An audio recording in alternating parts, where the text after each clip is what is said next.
Sie sagte J.T. Vance, er solle gehen. Sie erwartete, dass er wütend wird. Seine Antwort ließ das gesamte Dinner verstummen. J.T. Vance fuhr auf den Parkplatz von OS Dinner, einem bescheidenen Ort mitten in Springfield, Ohio. Es war die Art von Laden, die es seit Jahrzehnten gab, das Neonschild flackerte leicht und der Duft von grillten Burger und frischem Kaffee drang jedes Mal durch den Türspalt, wenn jemand ein- oder ausging. Er hat früher am Tag von einem Einheimischen davon gehört, der ihm von ihrem selbstgemachten Hackbraten und den handgeschnittenen Pommes vorschwärmte. J.T. war erschöpft. Ein langer Tag voller Meetings, Händeschütteln und Politikgespräche hat ihn ausgelaugt und alles, was er wollte, war eine ruhige Mahlzeit vor der Rückfahrt. Die Glocke über der Tür klingelte, als er eintrat. Der Laden war klein, aber einladend, zumindest fühlte sich zunächst so an. Es war die Art von Diener, wo dieselben wenigen Stammgäste jede Nacht dieselben Nischen besetzten, wo eine Wand mit verblassten Polaroids beim Kassentisch Jahrzehnte von Kunden und Personal zeigt. Die Luft war schwer vom Geruch nach Speck, Fett und gebrühtem Kaffee und das leise Summen von Gesprächen erfüllte den Raum. J.T. fiel der Hostess hinter dem Tresen ins Auge. Sie war mitten in einem Lächeln, bis sie ihn erkannte. Es war schnell, kaum eine Sekunde, aber er bemerkte sein Zögern, das über das Gesicht der Person flackerte, wenn sie plötzlich nicht wusste, was sie tun sollte. Ihre Lippen pressten sich zu einer schmalen Linie zusammen. Er sah sich um. Ein paar Gäste hat ihre Köpfe in seine Richtung gedreht. Ein Mann, der gerade in seinen Burger biss, beugt sich vor und flüsterte etwas zu der Person gegenüber. Eine Frau in einem Flanellhemd stellte ihre Kaffeetasse etwas zu hart ab, ihre Augen verengten sich leicht, bevor sie wegsah. J.T. war nicht naiv. Er hat genug Räume betreten, um zu spüren, wenn er nicht wirklich willkommen war. Aber hier in einem Diener? Die Hostess zögerte, dann trat sie vor und steckte eine lose Haarsträhne hinters Ohr. Guten Abend, sagt sie, ihre Stimme vorsichtig. Essen Sie hier oder nehmen Sie etwas mit? J.T. ließ ein kleines, müdes Lachen hören. Hier essen, wenn das in Ordnung ist. Eine weitere Pause, zu lang für eine einfache Frage. Sie sah über ihre Schulter Richtung Küche, dann wieder zu ihm. Ich muss kurz etwas überprüfen. Ein Moment. Sie verschwand durch die Schwingtür und J.T. blieb stehen. Noch ein paar Köpfe drehten sich zu ihm. Ein Mann am Tresen rutscht auf seinem Sitz herum. Jemand murmelte etwas unter seinem Atem. Irgendetwas stimmt nicht. Die Sekunde dehnt sich. Hinter der Küchentüre steigen und viele gedämpfte Stimmen zu undeutlich, um sie zu verstehen. J.T. atmete langsam aus und rollte die Schulter zurück. Er würde keine Szene machen.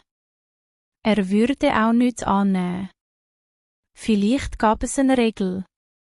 Vielleicht waren sie unterbesetzt. Vielleicht. Die Hostess kam zurück. Diesmal wirkt sie nicht unsicher. Sie wirkt entschlossen. Tut mir leid, Sir, sagt sie, ihre Stimme jetzt fester. Wir können Sie heute Abend nicht bedienen.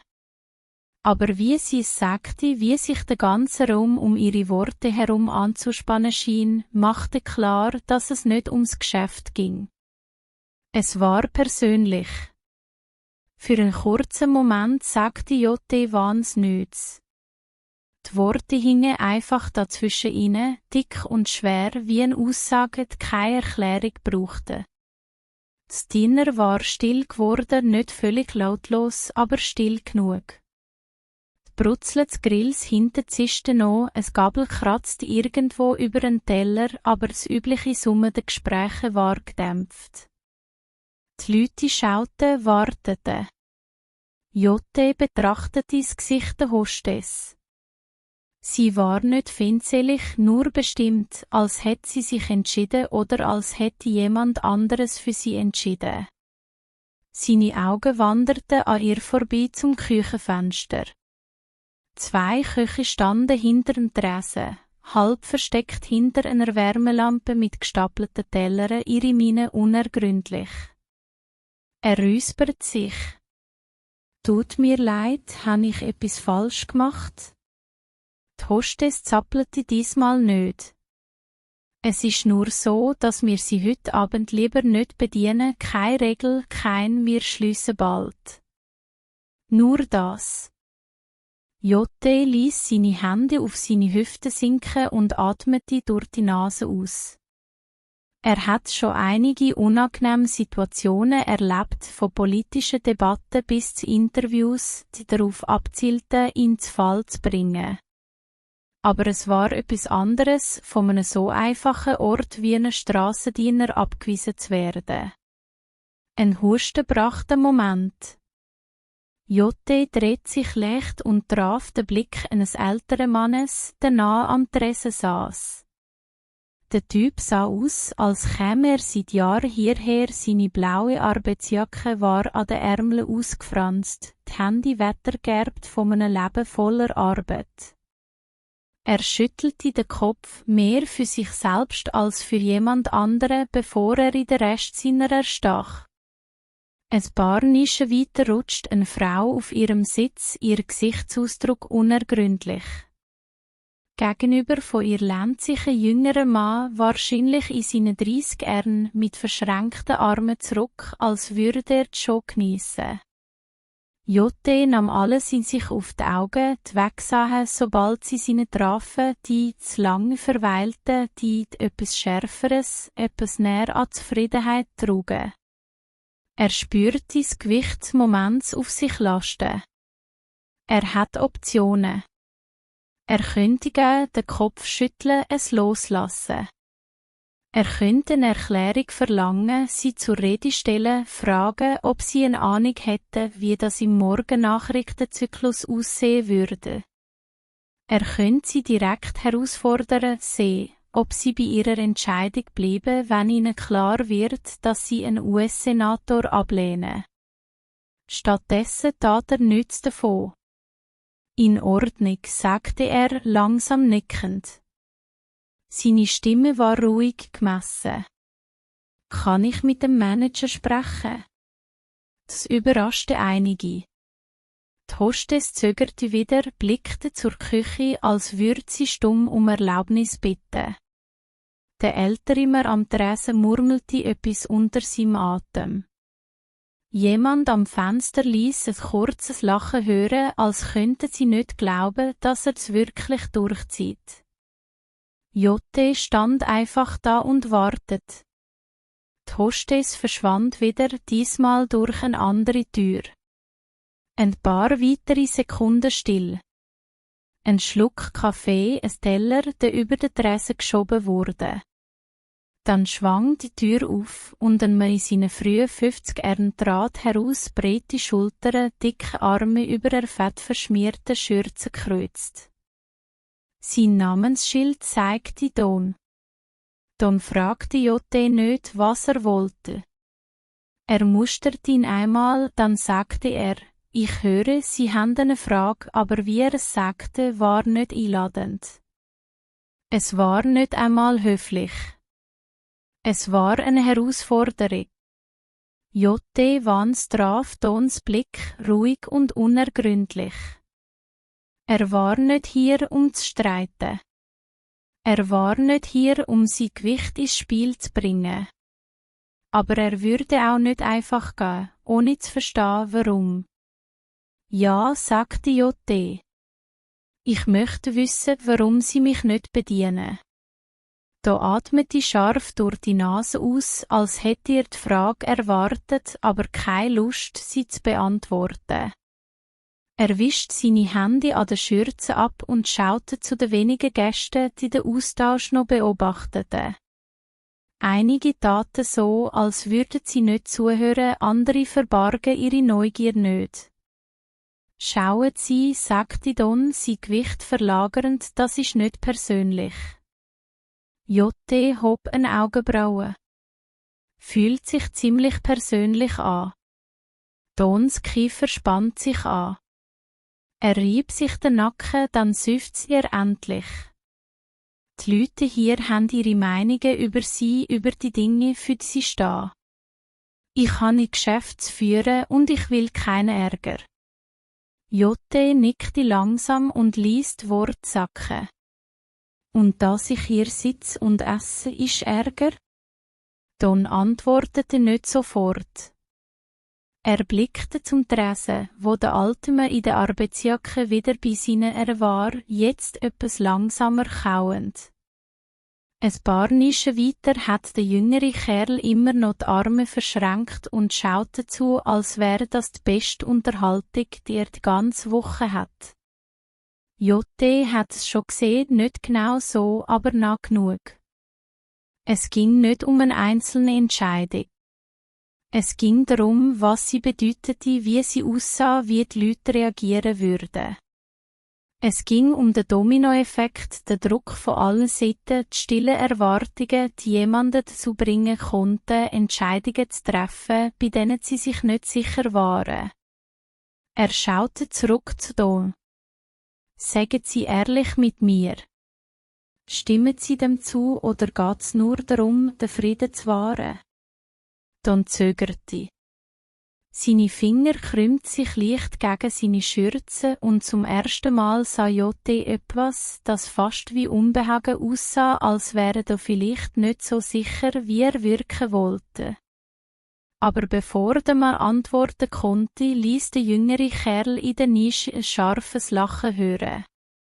»Oh, kommen Sie schon«, sagte er und schüttelte den Kopf. »Das ist nicht so tiefgründig.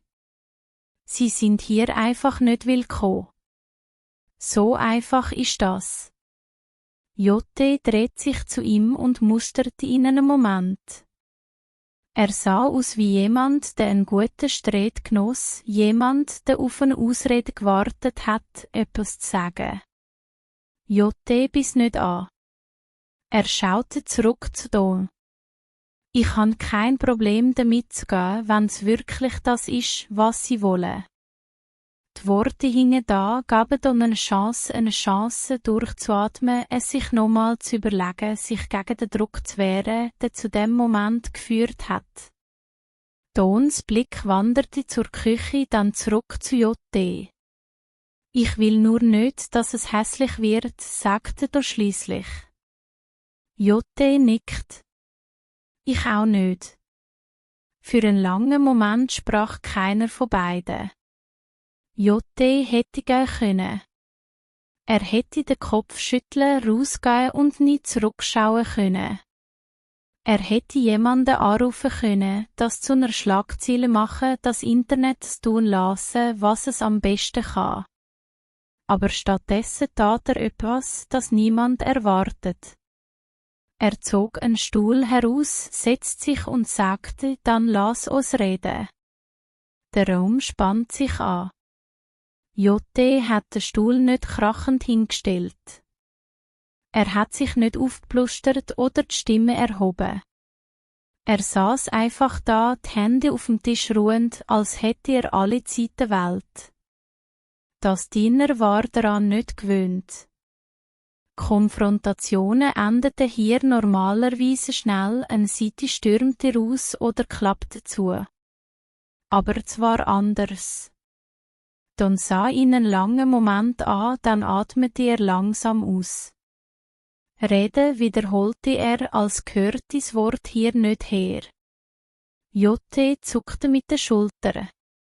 Sie wollen mich nicht hier, das verstehe ich. Was ich nicht verstehe, ist warum. Also lass uns darüber reden. Ein leises Lachen kam vom jüngeren Kerl in der Nische. Mann, der Typ hat Nerven. Jotte ignorierte ihn. Don zog der Stuhl gegenüber von Jotte heraus, setzt sich aber nicht. Stattdessen lehnte er sich dagegen, die Arme auf der Lehne ruhend. Seine Schürze war immer noch mit Mehl bestübt, wahrscheinlich seit dem Morgen geschickt. Ich führe in Geschäft, sagte er schliesslich. Ich suche keinen Streit. Ich will keine Schlagzeilen. Aber ich habe eine Gemeinschaft, an die ich denken muss. Jotte nickt. In Ordnung. Also sagen Sie mir, was denkt die Gemeinschaft über mich? Da schaute über seine Schulter fast so, als wartete er darauf, dass jemand anderes die Frage beantwortet. Die Kellnerin am Tresen rutschte unruhig herum. Der Mann in der Arbeitsjacke hielt die Augen gesenkt, aber seine Gabel hat sich eine Weile nicht bewegt. Dann schaute er zurück. Die Leute hier mögen keine Politiker. Sie trauen ihnen nicht. Und einige Dinge, die sie gesagt haben, einige Dinge, für die sie stehen, das passt den Leuten hier nicht. Jotte lehnt sich leicht zurück. Das ist fair. Aber Sie kennen mich nicht, oder? Dann zögerte. Nicht persönlich, nein. Dann sagen Sie mir, fuhr Jotte fort, wenn ich nur irgendein Typ wäre, der hier reinkommt, nicht jemand, den Sie im Fernsehen gesehen haben, würde mir das Gespräch überhaupt führen. Still. Jotte ließ die Ruhe sich ausdehnen und beobachtete, wie sich Dons Ausdruck leicht verschob, kein kompletter Wandel, aber etwas hat knackt, auch wenn's klein war. Aber dann kam von hinten im Raum ein Schnauben. Der jüngere Kerl spottete, das hat nichts mit Fernsehen zu tun, Ma. Es geht darum, dass die Leute wissen, wer sie wirklich sind. Jotte dreht sich zu ihm. Und wer bin ich? Der Typ grinste, endlich die Aufmerksamkeit bekommen, nachdem er sich gesehnt hat. Sie sind der Typ, der so tut, als verstünde er normale Leute, aber sie spielen Politik wie alle anderen. Jotte nickte langsam und dachte darüber nach. In Ordnung, sagte er. Dann sagen Sie mir, was hätte ich anders machen sollen? Der Typ blinzelte. Es war nicht die Antwort, die er erwartet hat. Sie wollen mich loswerden, fuhr Jotte fort. Gut. Aber Sie haben das Wort. Sagen Sie, was Sie sagen müssen. Das Dinner war jetzt totenstill. Sogar die Küche war ruhig, kein Teller klirrte, keine Bestellungen wurden gerufen. Don seufzt und rieb sich den Nacken. Das ist nicht das, was ich heute Abend erwartet habe. Jotte lächelte müde. Ich auch nicht. Aber zum ersten Mal war die Spannung nicht nur Trennung. Es war etwas anderes, etwas näher an Verständnis. Das Dinner war nicht nur still. Es beobachtete. Selbst die so taten, als wäre es ihnen egal, hörten zu, warfen verstohlene Blicke über ihre Teller. Jotte saß da, geduldig. Der jüngere Kerl, immer noch zurückgelehnt in seiner Nische, sah aus, als wollte er etwas sagen, aber zum ersten Mal huschte Zöger über sein Gesicht. Vielleicht, weil er merkte, dass Jotte nicht stritt, sich nicht verteidigte, erwartet einfach. Don, der den Stuhl vor sich immer noch festhielt, ließ endlich einen Atemzug heraus. Sie wollen wissen, was die Leute denken, er schüttelte den Kopf. Sie denken, sie sind voller heißer Luft. Jotte reagierte nicht, neigte nur leicht den Kopf, als würde er die Worte abwägen. Sie denken, sie reden über die Arbeiterklasse, aber sie spielen das Spiel trotzdem, fuhr er fort. Dass sie Versprechen machen wie jeder andere Typ im Anzug, aber wenn's drauf ankommt, ändert sich nichts. Dann atmete durch die Nase aus. Und sie vergessen nicht. Jotte nickte langsam. Das verstehe ich. Der jüngere Kerl ließ es Schnauben hören. Das ist alles, was Sie sagen werden? Jotte dreht sich zu ihm. Was wollen Sie noch, dass ich sag? Der Typ richtet sich in seinem Sitz auf. Ich weiss nicht, ma. Sie sollten streiten, sich verteidigen, irgendwas sagen. Jotte legt seine Unterarme auf den Tisch. Sie haben sich schon eine Meinung über mich gebildet, bevor ich durch die Tür kam. Sie wollten, dass ich wütend werde, dass ich zurückschlage, damit sie sich gerechtfertigt fühlen. Der Mundstype öffnet sich leicht, aber nichts kam heraus. Jotte fuhr fort, seine Stimme ruhig. Aber was, wenn ich Ihnen sage, dass ich genau weiss, wie sich die Frustration anfühlt, er schaute zurück da. Sie sagte, nichts ändert sich. Ich kenne dieses Gefühl. Ich bin darin aufgewachsen. Ich habe gesehen, wie die Leute um mich herum zurückgelassen wurden. Verdammt, ich fühlte mich selbst zurückgelassen. Und ja, ich bin zur Schule gegangen, habe Dinge gemacht, die niemand von mir erwartet hätte. Aber das heisst nicht, dass ich vergessen habe. Dons Finger klopfte gegen den Stuhl. Sein Ausdruck war unergründlich, aber er wirkte nicht abweisend. Er wirkte nachdenklich. Jotte schaut sich im Dinner um. Sie müssen nicht mit mir übereinstimmen. Ich bin nicht hier, um Ihre Meinung zu ändern. Aber ich bin hier reingekommen als Kunde, nicht als Politiker, einfach ein Typ, der eine Mahlzeit sucht. Eine Pause? Dann murmelte der Altmer am Tresen. Verdammte Schande, wenn man nicht mal einen Bürger kriegen kann. Die Spannung brach ein wenig. Ein paar Leute schmunzelten. Sogar da ließ ein kleines Lachen hören und schüttelte den Kopf. Jotte dreht sich zurück zu ihm. Also, wie geht's jetzt weiter? Dann atmete aus und fuhr sich mit der Hand übers Gesicht.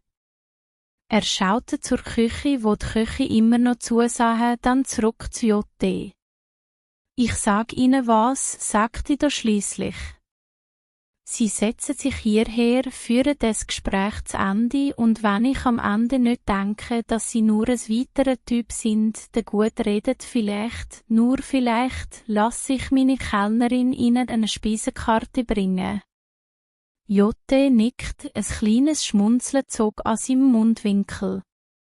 Klingt nach einem Deal. Zum ersten Mal an dem Abend fühlt sich der Raum nicht gespalten an. Es fühlt sich nach etwas anderem an etwas näher an einem Gespräch. Die Luft im Dinner hat sich verändert.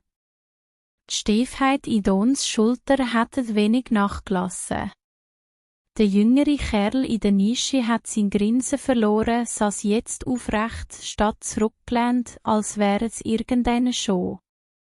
Selbst die Gäste, die still geblieben waren, die nur von der Seitenlinie zugeschaut hatten, schienen weniger sicher in ihren eigenen Urteilen.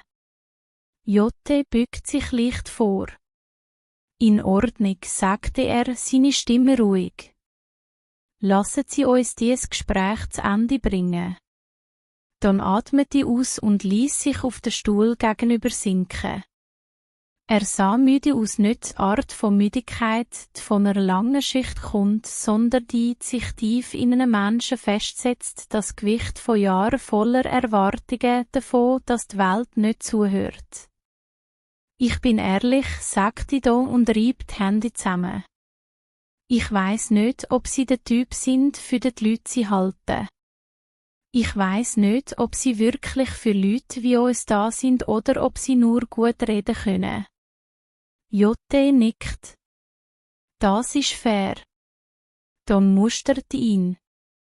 Was ich weiss, ist, dass die Leute hier ein langes Gedächtnis haben. Sie erinnert sich an jedes Versprechen, das ihnen gemacht wurde, jedes Mal, wenn jemand ihnen die Hand geschüttelt, ihnen in die Augen geschaut und gesagt hat, sie würde etwas tun, nur um wegzugehen und nie zurückzukommen. Jotte klopfte mit einem Knöchel auf den Tisch und dachte nach. Dann sagte er, ich mache Ihnen keinen Vorwurf daraus. Don lachte kurz auf und schüttelte den Kopf. Das ist das Problem. Das tut niemand. Ein Moment verging. Dann sprach der alte Mann in der Arbeitsjacke vom Tresen aus wieder, ohne von seinem Kaffee aufzusehen. Ich habe 35 Jahre in einer Fabrik gearbeitet. 35 verdammte Jahre stellte seinen Kaffee mit einem leisen Klirren ab. Ich habe gesehen, wie meine Nachbarn ihre Jobs verloren, wie ganze Familien gepackt haben und weggezogen sind, weil nichts mehr für sie übrig war. Hab gesehen, wie Politiker aufgetaucht sind, ein paar Hände geschüttelt haben, uns gesagt haben, sie verstünden und dann zurückgefahren sind, wohin auch immer sie herkamen. Jotte traf seinen Blick. Und denken Sie, ich bin von den Politikern? Der alte Mann starrte ihn lang an, dann zuckte er mit den Schultern. Ich weiss nicht. Aber ich kann Ihnen sagen, er zeigte mit einem schwilligen Finger auf ihn. Sie sind der Einzige, der geblieben ist, um zuzuhören. Strafe. Die Kellnerin hinter dem Tresen rutschte herum und schaute da. 2 Köche in der Küche tauschten Blicke. Sogar der jüngere Kerl in der Nische, der lauteste Kritiker gewesen war, hat plötzlich nichts mehr zu sagen. Jotte liest still sich setzen, dann dreht er sich zurück zu da. Also, wie entscheidet sie sich? Da klopfte mit den Fingern auf den Tisch, schaute zur Küche, atmete wieder aus. Dann stand er auf. Mary, rief er zum Tresen, hol ihm eine Speisekarte. Ein überraschtes Raunen ging durch das Diener. Der jüngere Kerl ließ es Schnauben hören, aber er widersprach nicht. Die Kellnerin Mary zögerte nur eine Sekunde, bevor sie nach einer laminierten Speisekarte griff und sie herüberbrachte. Jotte nahm sie mit einem kleinen Nicken entgegen. Danke. Don schüttelte den Kopf, halb amüsiert, halb ungläubig. Ich weiss immer noch nicht, ob ich sie mag. Jotte lächelte und klappte die Speisekarte auf. Das ist in Ordnung. Ich brauche nicht, dass jeder mich mag. Don ließ ein kurzes Lachen hören, dann drehte er sich zur Küche. Okay, Jungs, heizt den Grill an. Und einfach so verwandelt sich eine Ablehnung in etwas, das niemand in dem Dinner vergessen würde. Die Spannung war verblasst nicht völlig, aber genug. Genug, dass das Klirren von Gabeln auf Teller zurückkehrte, dass das leise Murmeln von Gesprächen sich langsam wieder aufbaute. Jotte saß in der Nische, die Speisekarte in der Hand, aber er las sie nicht. Er beobachtete Don, den alten Mann am Tresen, den jüngeren Kerl in der Nische, der immer noch skeptisch aussah, aber nicht mehr grinste. Mary, die Kellnerin, schenkte ihm eine Tasse Kaffee ohne ein Wort. Er nickte dankend. Sie zögerte eine halbe Sekunde, dann murmelte sie, wir machen ihn hier stark. Jotte nahm einen Schluck und hob eine Augenbraue. Das merke ich. Ein paar Leute lachten. Es war nicht viel, aber es war etwas. Da stand immer noch bei der Küche, die Arme verschränkt und beobachtete Jotte, als versuchte er, sich ein Bild von ihm zu machen. Schliesslich seufzte er und kam zurück. Also gut, sagte er und ließ sich wieder auf den Stuhl gegenüber fallen. Da Sie schon hier sind, sagen Sie mir etwas. Jotte legte die Speisekarte ab. Was denn? Don neigte leicht den Kopf. Sind Sie schon mal so was passiert? Jotte dachte darüber nach. Nicht nur die Ablehnung der Ablehnung war Teil des Jobs. Die Leute liebten dich eine Minute, hassten dich in der nächsten. Aber das hier gesagt zu bekommen, er sei in einem so einfachen Ort wie ein Diener nicht willkommen, nicht auf diese Weise, nicht mit dem Gewicht dahinter. Nein, gab Jotte zu. Nicht so. Don nickte langsam, als würde es etwas bestätigen, was er sich gefragt hat. Und sie sind geblieben. Jotte lehnt sich leicht zurück und nahm noch einen Schluck Kaffee. Ja. Don ließ ein leises Lachen hören. Die meisten Typen in ihrer Position wären rausgegangen, hätten einen Aufstand gemacht, vielleicht einen Anwalt angerufen, vielleicht dafür gesorgt, dass der Laden bis morgen früh überall in den Nachrichten ist. Jotte grinste. Hab drüber nachgedacht. Don lachte darüber und schüttelte den Kopf. Dann wurde er ernst. Sie werden nicht die Meinung von allen ändern. Jotte nickt. Ich weiss. Don atmete aus und rieb sich den Nacken. Und ich kann nicht versprechen, dass ich's morgen früh nicht bereue, sie bedient zu haben. Jotte grinste. Das ist fair. Der Altmer am Tresen meldet sich wieder, ohne von seinem Kaffee aufzusehen. Immer noch eine verdammte Schande, wenn man keinen Bürger kriegen kann. Jotte dreht sich zu ihm. Nun, ich glaube, das wird sich gleich ändern. Mary erschien einen Moment später und stellte einen Teller vor ihm ab, ein klassischer Dinner-Cheeseburger, handgeschnittene Pommes dazu. Einfach, aber perfekt. Jotte nahm den Burger bis hinein. Still. Dann sagte er mit ernstem Gesicht, etwas trocken.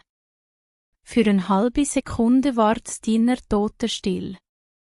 Dann brach Don in ein Lachen aus, das erste echte Lachen des Abends.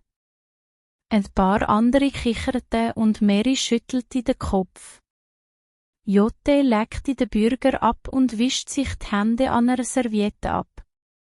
War ein Scherz. Er ist gut. Don schüttelte nur den Kopf, immer noch schmunzelnd. Sie sind ein Stück Arbeit. Jotte nickt. Das hat man mir gesagt. Der jüngere Kerl in der Nische sagte nichts, aber jetzt lag etwas anderes in seinem Ausdruck. Er war nicht überzeugt, nicht ganz, aber er wies Jotte auch nicht mehr rundweg ab. Als Jotte seine Mahlzeit beendete, fühlt sich das Dinner wieder wie ein Dinner an. Gespräche kamen in Gang, Teller klapperten, Kaffee wurde nachgeschenkt. Die Leute hatten immer noch ihre Meinungen, ihre Zweifel. Aber für eine Nacht in einer kleinen Stadt war eine andere Art von Gespräch passiert. Und vielleicht war's genug.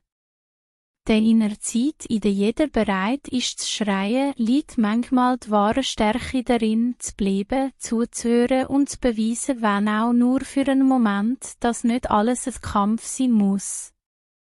Wenn Sie bis hierher gekommen sind, habe ich eine Frage für Sie. Waren Sie schon mal in einer Situation, in der Sie zwischenweggehen und bleiben und zuhören wollen mussten? Schreiben Sie Ihre Gedanken in die Kommentare. Ich würde gerne hören, was Sie denken. Und wenn Ihnen diese Geschichte Ihre Zeit wert war, vergessen Sie nicht, zu liken, zu abonnieren und die Benachrichtigungsglocke zu aktivieren. Es gibt immer eine neue Geschichte zu erzählen und ich werde hier sein, um sie mit Ihnen zu teilen. Bis zum nächsten Mal.